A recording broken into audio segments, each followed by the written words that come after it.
You know how they say love hits you when you least expect it? Well, they weren't kidding. I met her on a day so ordinary, it could have disappeared into the backdrop of life. But then, bam, there she was, turning a regular Tuesday into the beginning of my forever. Our first meeting was straight out of a rom-com script. I was at this cozy little coffee shop, the kind with mismatched chairs and a barista who knows everyone's life story. I was fumbling with my phone, trying to send an email that just wouldn't go through. That's when she walked in, like a breath of fresh air in that caffeine-scented room. Her laugh. It was the first thing I noticed. It was this genuine, hearty laugh that made you want to know the joke. She ordered a cappuccino, and her eyes met mine. You know that feeling, right? When your stomach does a backflip and your brain just goes, oh no. We started talking, and man, it was like we'd known each other for years. She had this way of listening that made you feel like you were the only person in the room. We talked about everything: movies, music, our mutual dislike for pineapple on pizza. It was effortless, you know? Before I knew it, weeks turned into months, and I was head over heels. She wasn't just my girlfriend, she was my best friend, my partner in crime. We moved in together, and every day was an adventure.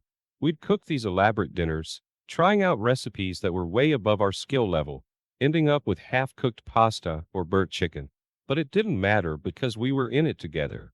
When our one-year anniversary came around, I knew I had to make it special. So I planned this whole day out. I'm talking about breakfast in bed, a surprise picnic in the park, and then the big moment. I booked this little boat ride just before sunset. It was just us, the water, and the sky turning 50 shades of orange and pink. That's when I popped the question.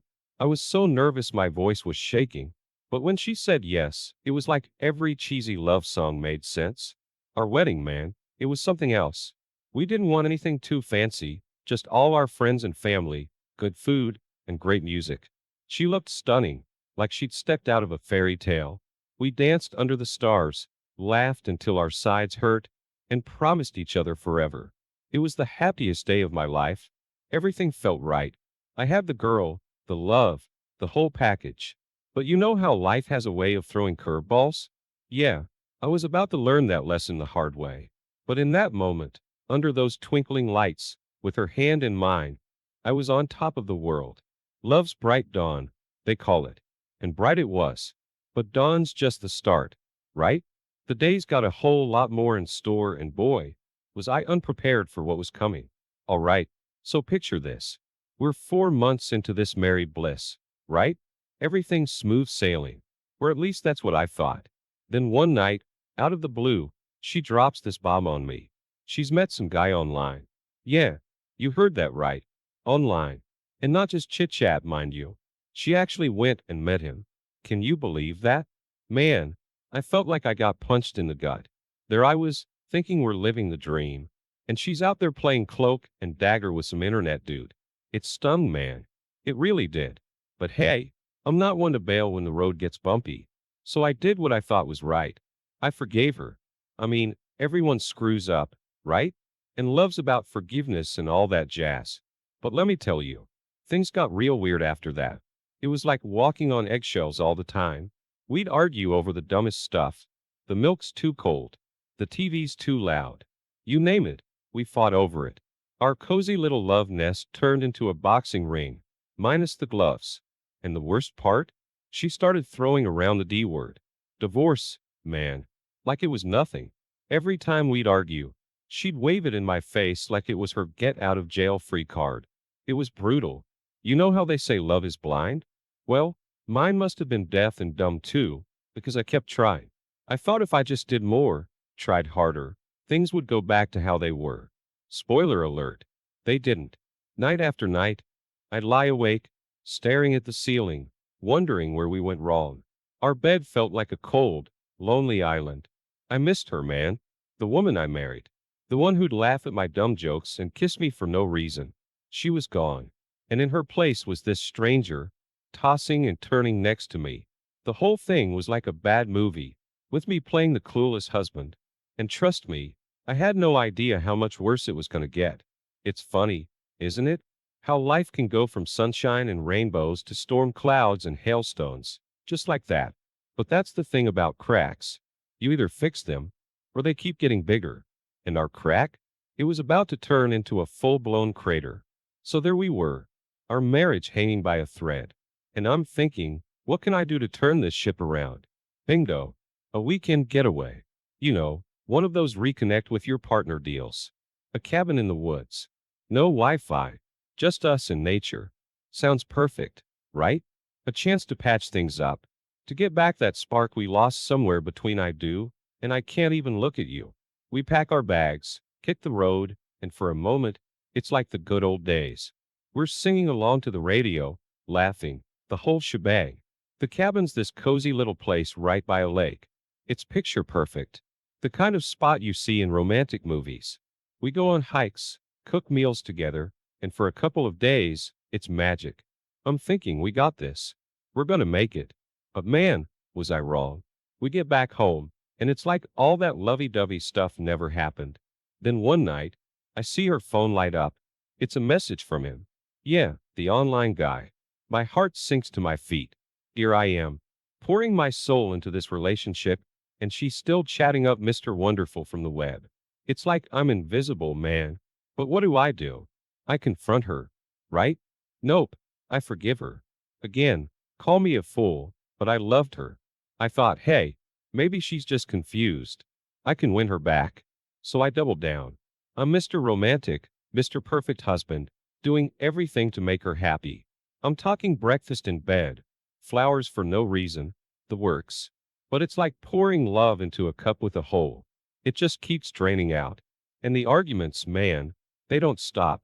It's like we're speaking different languages. I'm trying to fix things, and she's just not there. She's with me, but she's not with me if you know what I mean. We're living under the same roof, but we're miles apart. I start to feel like this ghost, haunting my own life. I see her, but I can't reach her. Every smile, every touch, it feels forced. It's like she's there, but she's not really there. And it's killing me, because I remember how it used to be, how she used to look at me like I was the only guy in the world. Now, I'm just this thing she's stuck with. It's a lonely place to be, man. Loving someone who's just going through the motions. It's like being stranded at sea, watching your ship sail away, and you're just there, treading water, hoping for a lifeline. So there I am, holding on to this flickering flame of a marriage, hoping it'll turn into a fire again. But deep down, I know it's slipping away, and there's nothing I can do to stop it. It's like watching a train wreck in slow motion, and you're tied to the tracks. All you can do is wait for the impact. And let me tell you, that impact was coming. I just didn't know it yet. You ever feel like you're living in a rerun of a bad TV show? That was me and her, stuck in this endless loop of bickering over, get this, the most ridiculous stuff. The cap not being on the toothpaste. Socks not making it to the laundry basket. You name it, we fought over it. I mean, come on. Who knew that leaving a wet towel on the bed could spark World War III? It was like we were both waiting for the other to slip up, just so we could jump into the ring. Ding ding. Round infinity of the pettiest squabbles you've ever seen. But it wasn't funny, man. It was exhausting. We were like two boxers, too tired to throw punches, but too stubborn to leave the ring. And intimacy? Forget about it. That ship sailed, hit an iceberg, and sank to the bottom of the ocean. The woman I couldn't keep my hands off of now seemed as untouchable as the moon. Nights were the loneliest. Man, I'd lie there, staring at the ceiling, wondering if she even noticed I was there. My wife, the woman I promised to grow old with, felt like a stranger sleeping next to me. But I wasn't ready to give up. Nope, not me. I was determined to glue back the pieces of our shattered vase, not realizing it was already dust. I tried everything, man. Date nights, surprise gifts, heart-to-heart talks that ended in silent stares. I was fighting a losing battle, and deep down I knew it.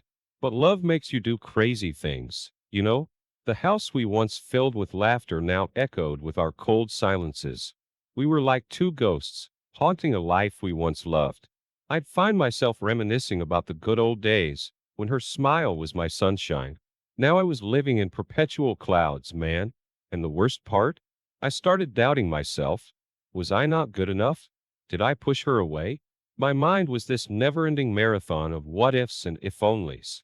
It's crazy how quickly love can turn into a battlefield and you're left there, holding a white flag that no one wants to see. Friends would ask, "How's married life treating you?" And I'd put on this Oscar worthy performance, smiling and saying, "Great." But inside, I was screaming for help. It's funny, isn't it? How we try to paint this perfect picture for the world, while our world is falling apart. Every day felt like I was walking on the crumbling edge of a cliff, one misstep away from the fall. And let me tell you, that fall was coming. The ground was about to give way, and I was about to find out just how far down the rabbit hole went. It's one thing to know your marriage is in trouble. It's another to see it crumble in your hands, piece by piece, and not have the foggiest idea how to put it back together. We were spiraling, fast and furious, and I couldn't find the brakes. But you know what they say, right? It's always darkest before the dawn. Except I wasn't so sure dawn was coming this time. I was stuck in this endless night, trying to find a light that just wasn't there. So here's where the plot thickens into a mess I never saw coming. Picture this. We're in the middle of another one of our now trademark shouting matches, and out of the blue, she hits me with this bombshell. She wants an open marriage. Yeah, you heard that right. My jaw hit the floor. The woman I married, who promised to be mine and only mine, now wanted to share her bed with strangers. It felt like a slap across the face with a cold, wet fish. I mean, I was trying to save our marriage, not auction it off to the highest bidder. But there she was, looking at me with eyes that had lost all their warmth. It was like talking to a stranger, someone who shared my house but not my heart. My mind was racing. My heart was doing somersaults, and not the good kind. But wait, it gets worse. Just when I thought we'd hit rock bottom, the ground gave way beneath me. I stumbled upon her infidelity, not through a tearful confession, but through a careless slip-up on her phone. Digital whispers, man. Texts and emails to a guy she met online. The same guy from before, plus some new contenders. It was like a twisted game show, and I was the losing contestant. The details were gut-wrenching. She wasn't just flirting. She was planning, meeting, doing, well, you get the picture. And with a dude she barely knew. It's one thing to know your marriage is in trouble. It's another to see proof that your wife is giving herself to someone else. I confronted her, and you know what? There wasn't even a flicker of remorse. It was like she was talking about the weather, not our marriage. My heart wasn't just broken. It was ground into dust. I was this close to begging her, please, let's fix this.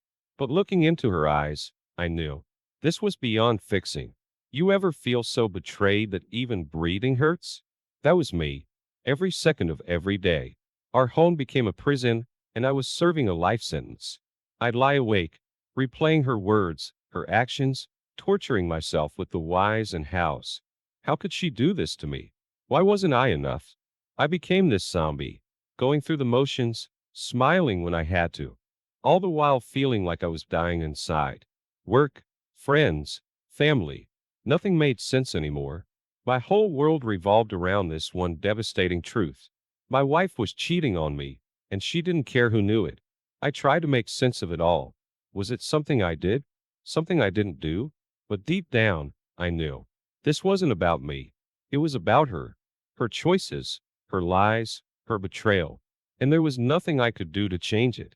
It's one thing to lose the person you love. It's another to watch them turn into someone you don't even recognize. That's where I was, stuck in this nightmare, trying to wake up, but the alarm never went off. So there you have it. The ultimate betrayal. Not just of vows, but of trust, love, everything we built together. And the worst part? I still loved her, even as she tore our world apart. Love's a funny thing, isn't it? It can build you up, and it can tear you down. And right then, it was in pieces, scattered across the floor of a life I no longer recognized. Man, where do I even start? Picture this. Me, lost in a whirlpool of heartbreak, floating in a sea of questions with no lifeguard in sight. The whole situation felt like a bad dream, except every time I pinched myself, I was still there, in the middle of this mess. My head was a circus, and not the fun kind with clowns and cotton candy. No, this was the kind where you're the guy on the tightrope and there's no safety net. Every night was the same routine. Me, staring at the ceiling, trying to piece together how my life turned into this soap opera. I kept asking myself, how do we end up here? Who is this person lying next to me? She was more like a ghost haunting our house, a shadow of the woman I married. So one night, after tossing and turning and playing detective in my head, I made a decision.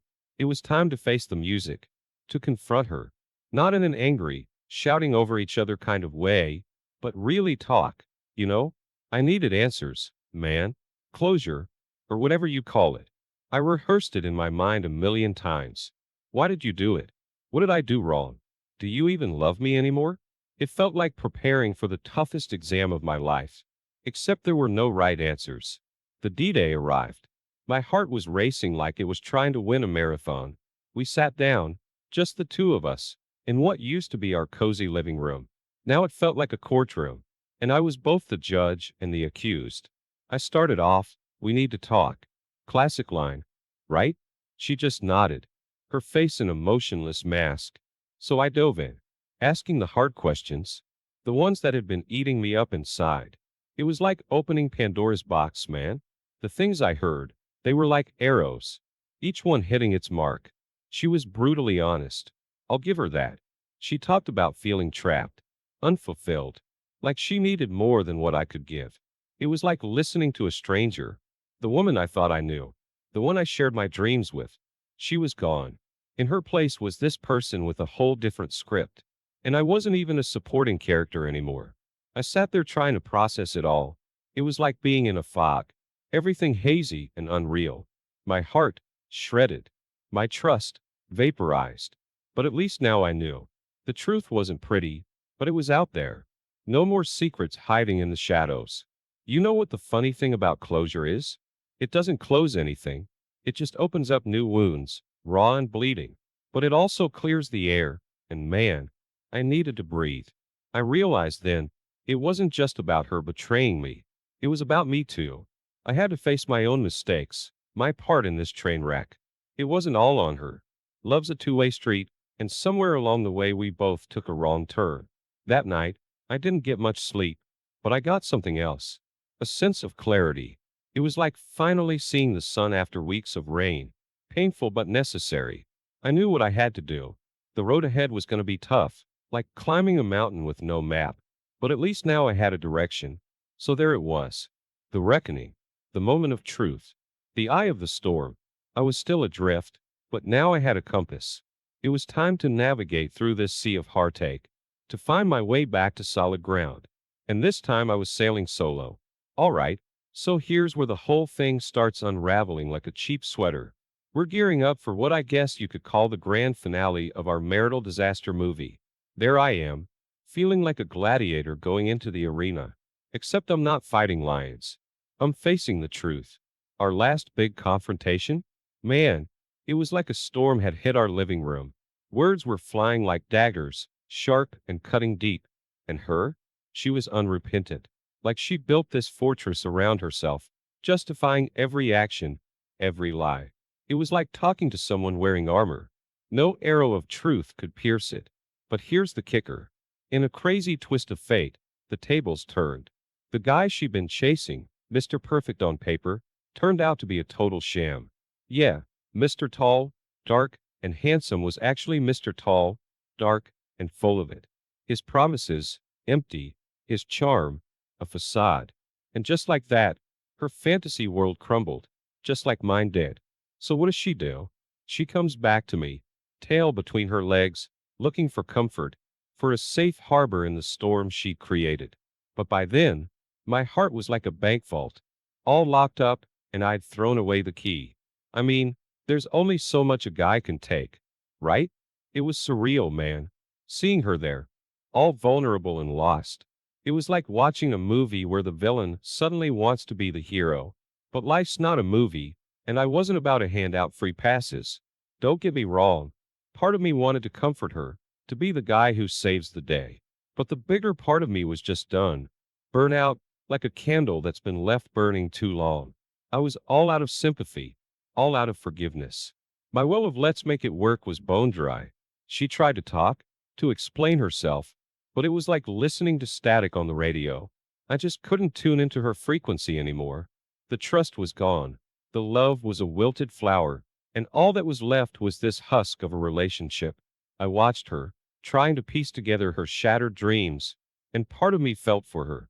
But another part of me, the part that had been lied to, cheated on, and dragged through the mud, just couldn't muster up the energy to care.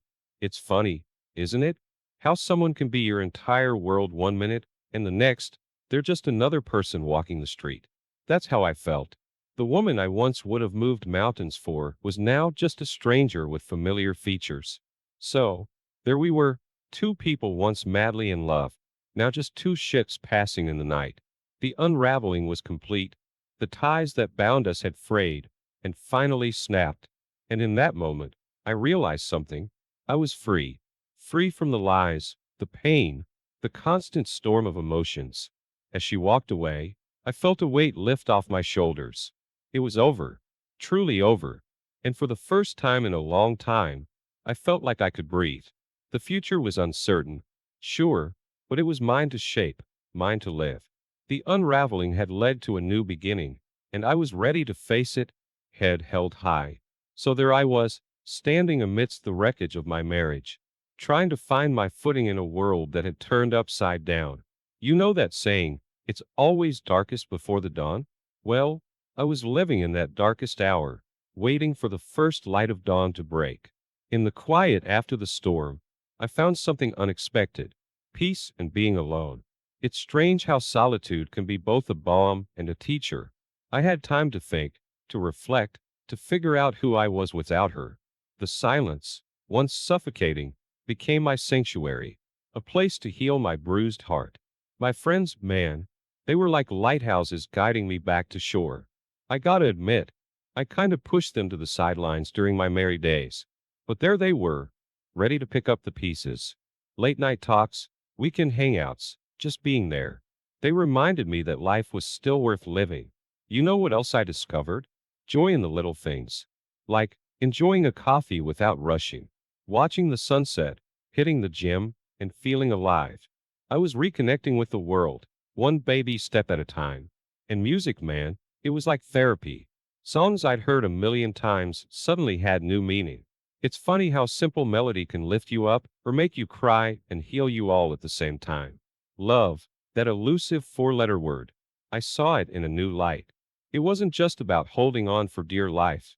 Sometimes it's about letting go, setting someone free. It took me a while, but I got there. I let her go, not with anger or bitterness, but with a wish that she'd find whatever she was looking for. My story, which felt like a tragic love song, slowly turned into a tale of self-discovery. I started doing things I'd put off, traveling solo, picking up old hobbies, even started writing. Yeah, me, the guy who once struggled to write a grocery list. I realized I was more resilient than I gave myself credit for. Sure, there were days when I'd fall back into the pit of what ifs and whys, but I'd claw my way back out, a little stronger each time. I learned to forgive, not just her, but myself. We were both human, flawed, and trying to find our way. As time passed, the wounds started to heal. They left scars, sure, but scars are just stories written on our skin, right? I started to look forward, to plan, to dream again. Dreams that were mine and mine alone. So, here I am at the dawn of a new chapter in my life. It's uncharted territory, a bit scary, but exciting. Love will come again. I'm sure of it. But until then, I'm enjoying this journey of me, myself, and I. My story isn't a sad one. It's a story of falling down and getting back up. Stronger, wiser, and with a little more hope in my pocket. They say every end is a new beginning. Well, my new beginning is here.